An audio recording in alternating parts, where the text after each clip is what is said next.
जय श्री हरि। तुमेव माता च पिता तुमेव बंधुश्च सखा तुमेव विद्या द्रविणं तुमेव सर्वमं देव वसुदेव सुतं देवं कंसचानूरमर्दनं देवकी परमानंदम कृष्णं वंदे जगद्गुरुं। प्रभु, आप सब श्रीमद् भगवत गीता के 10वें अध्याय के श्लोकों का श्रवण कर रहे हैं। पिछले दिनों आप लोगों ने श्रीमद् भगवत गीता के 10वें अध्याय के श्लोक 38 और 39 का श्रवण किया था, जिसमें उसके पूर्व वाले श्लोक में भी भगवान अपनी विभूतियों का वर्णन कर रहे हैं। अब जो है 39वें श्लोक तक भगवान ने अपनी विभूतियों का वर्णन किया है। अब प्रभु जो है 19वें श्लोक में अपनी दिव्य विभूतियों का अनंत बतलाकर प्रधानता से उनका वर्णन करने की प्रतिज्ञा की थी। उसके अनुसार 20वें से 39वें श्लोक तक उनका वर्णन किया गया। 20वें से 39वें श्लोक तक प्रभु ने अपने विभूतियों का वर्णन किया है। अब पुनः अपनी दिव्य विभूतियों की अनंतता दिखलाते अब पुनः अपनी दिव्य विभूतियों की अनंतता दिखलाते ही उनका उपसंहार करते हैं श्लोक 40, 41 और 42 में। तो श्लोक 40 प्रारंभ हो। प्रभु, आप लोगों से नम्र निवेदन है कि वीडियो अगर सब्सक्राइब नहीं किए हैं तो सब्सक्राइब कर देंगे, कमेंट करेंगे, लाइक करेंगे, शेयर करेंगे। जय श्री हरि। तो श्लोक 40। न अंतः अस्ति मम दिव्यानाम विभूतिनाम परन्तप एषः तु उद्देश्यतः प्रोक्त विभूतेः विस्तरः मया। हे परन्तप, मेरी दिव्य विभूतियों का अंत नहीं है।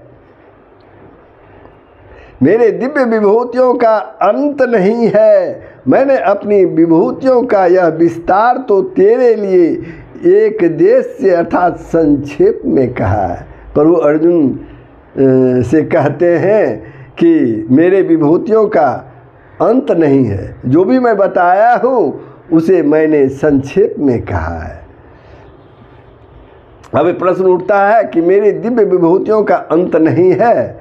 इस कथन का प्रभु का कहने का, यह कथन कहने का क्या अभिप्राय है? इससे भगवान ने यह भाव दिखलाया है कि मेरी साधारण विभूतियों की तो बात ही क्या है, जो दिव्य विभूतियाँ हैं उनकी भी सीमा नहीं है। जैसे जल और पृथ्वी के परमाणुओं की गणना नहीं की जा सकती, जल और पृथ्वी के परमाणुओं की गणना नहीं की जा सकती, उसी प्रकार मेरी विभूतियों की भी गणना नहीं हो सकती। ये इतनी है कि न तो कोई उन्हें जान सकता है और न ही उसका कोई वर्णन ही कर सकता है। अनंत ब्रह्मांड में मेरी अनंत विभूतियाँ हैं, इनका कोई भी पार नहीं पा सकता, इनका कोई भी पार नहीं पा सकता। एक प्रश्न और भी है कि यह विभूतियों का विस्तार मैंने एक देश से अर्थात संक्षेप में कहा है। इस कथन का क्या अभिप्राय?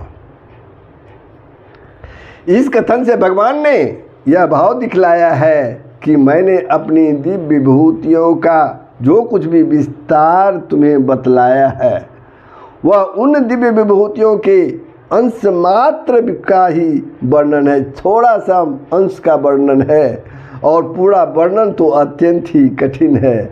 अतः अब मैं इस वर्णन का यही उपसंहार करता हूँ। प्रभु उपसंहार करता हूँ। क्या करते हैं? 18वें श्लोक में अर्जुन ने भगवान से उनकी विभूति और योग शक्ति का वर्णन करने की प्रार्थना की थी।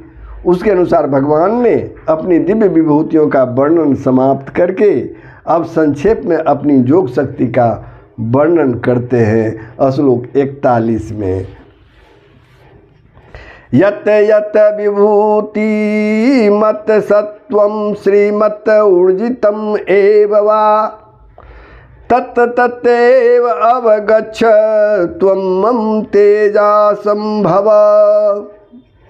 जो जो विभूति युक्त अर्थात ऐश्वर्य युक्त, कांति युक्त और शक्ति युक्त वस्तु है, उसको तू मेरे तेज के अंश का ही अभिव्यक्त जान। वो सारे मेरे तेज का ही अंश है, उसका ही अभिव्यक्त जान अर्जुन को कहते हैं प्रभु श्री कृष्ण। अब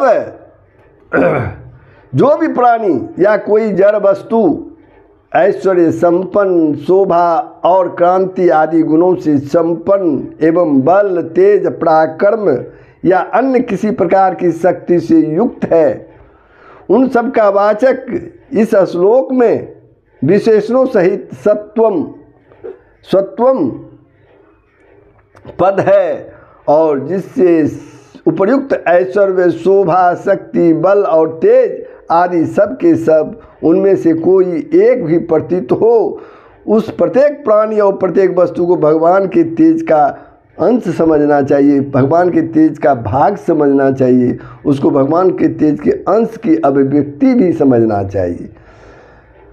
भाव यह है कि जिस प्रकार बिजली की शक्ति से कहीं रोशनी हो रही है, कहीं पंखे चल रहे हैं, कहीं जल निकल रहा है, कहीं पंखे चल रहे हैं, कहीं जल निकल रहा है, कहीं रेडियो में दूर दूर के गाने सुनाई पड़ रहे हैं, टेलीविज़न में विभिन्न तरह के नृत्य गीत दिखाई पड़ रहे हैं, दूर संचार के यंत्र से दूर लाखों हजारों मील दूर बैठे हुए व्यक्ति से हूबहू आमने सामने बात कर रहे हैं। परंतु यह निश्चय है कि जहाँ जहाँ ये कार्य होते हैं वहाँ वहाँ बिजली का ही प्रभाव कार्य करता है। बिजली नहीं रहेगा तो ये सब तो संपन्न होगा ही नहीं। वस्तुतः वह बिजली के ही अंश की अभिव्यक्ति है।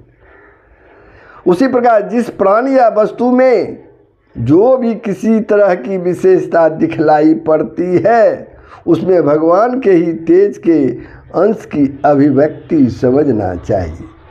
इस प्रकार मुख्य मुख्य वस्तुओं में अपनी योग शक्ति रूपी तेज के अंश की अभिव्यक्ति का वर्णन करके अब भगवान यह बतला रहे हैं कि समस्त जगत मेरी योग शक्ति के एक अंश से ही धारण किया हुआ है। और अगले श्लोक 42 में अथवा बहुनायतेन किं ज्ञातेन तब अर्जुन विष्टभ्य अहम इदम कृतस्नम एकांशेन स्थितः जगत। अथवा हे अर्जुन, इस बहुत जानने वाले से तेरा क्या प्रयोजन है। मैं इस संपूर्ण जगत को अपनी योग शक्ति के एक अंश मात्र से धारण करके स्थित हूँ। यहाँ अथवा शब्द का प्रयोग करने का क्या भाव है? प्रभु जो अथवा शब्द का प्रयोग किए हैं क्या कहते हैं श्लोक में? अथवा हे अर्जुन। अथवा शब्द पक्षांतर का बोधक है।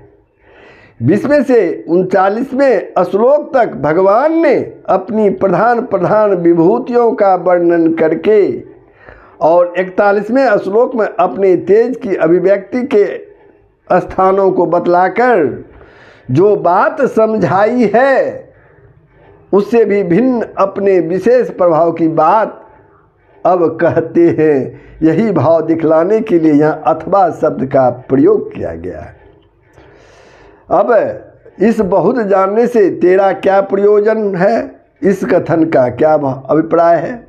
प्रभु कहते हैं इस बहुत जानने से तेरा क्या प्रयोजन है, तो इस कथन का क्या अभिप्राय है?